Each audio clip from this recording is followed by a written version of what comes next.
hech kim ishi yo'q sen bilan. Tirikmisan, o'likmisan demaydi. Hol ahvol so'raydigan bironta momuni yo'q. Nimagaki aloqasi yo'q. Qishloqqa ketaman.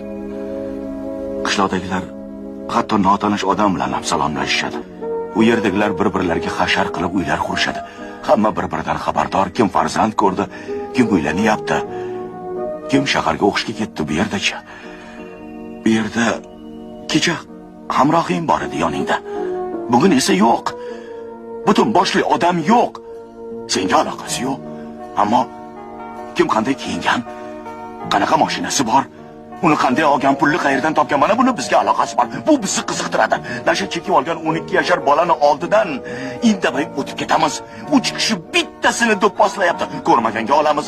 Sadaqa so'rab o'tirgan nochor ayolga pinagimizni ham buzmaymiz. Bola big'illab yig'layapti, indamaymiz. Nimagaki bizga aloqasi yo'q. Nimaga endi aloqasi bo'lmas ekan? Nimaga deb so'rasangiz, zamon shunaqa